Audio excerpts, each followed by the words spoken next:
Hey guys, and welcome to your monthly market update. Okay, so November as a whole, we were pretty down. We actually had about 44% less supply come on the market than what we had the month before, and October was slow.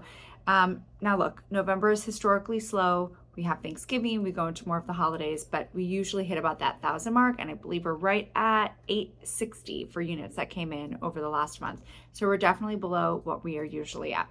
I don't think that this is any surprise, right? We figured that a lot of sellers who have those low interest rates are not going to be coming back on and trying to sell when they're going to have their 3.5 interest rate go into a new property at like 7.5 interest rate.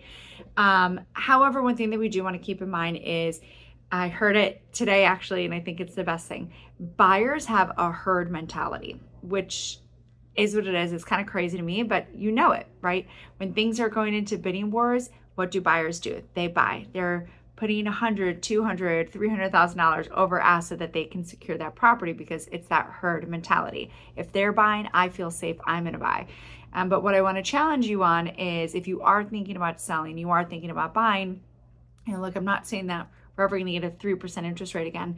But I do feel strongly that the interest rates will eventually be going down from where they are today. So if you are thinking about selling and buying, is it worth it for you to sell that asset in today's market and upgrade your buy and get upgrade your buy, get the discount on that purchase price, right, in a down market? Or is it better to sell your property when your property is at the highest value, which means you're going to be buying when they're at the highest value, right? Because sometimes that delta just makes more sense for you to sell when the market is low so that you can really take advantage when buyers are in fear of buying when the market is low.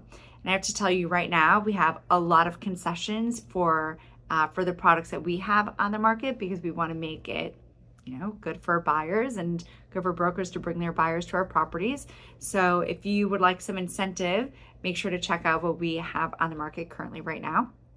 But also, just to give you an idea of the data of what's happening out there, we are now at a 7.5% absorption rate. And what 7.5 means is if we had no new supply coming on the market, and we had buyers continuing to buy at the same pace we have them today, how long would it take for that buyer or for the supply to go down to zero? And it's 7.5 months. And that is actually up quite a bit from last year. So we know that buyers are definitely moving at a slower pace than they were last year. But again, if you have any thoughts about buying or selling this year, I highly recommend reaching out. We at the Wheelot team, all of us are looking forward to being your global relocation, real estate team of choice. So please reach out. We would love to go over what your goals are. And look, sometimes this market does not match the seller's motivation or the buyer's motivation, but sometimes it does. We can get creative, right? Buying down points, different things like that. So be sure to reach out, and if there's a way to make it work for you, we will go over it. And if it doesn't look like now's the right time for you to hit your real estate goals, let's have that conversation as well so that we are letting you know as soon as it is the right time. Because remember, we also track the weekly numbers, right? What's coming on the market, what's going off the market, etc., so that we can see the trends probably before the media is getting it to you. Thank you for this long monthly update. Hope you had a great Thanksgiving, and we will catch up, I guess in December, January. Bye.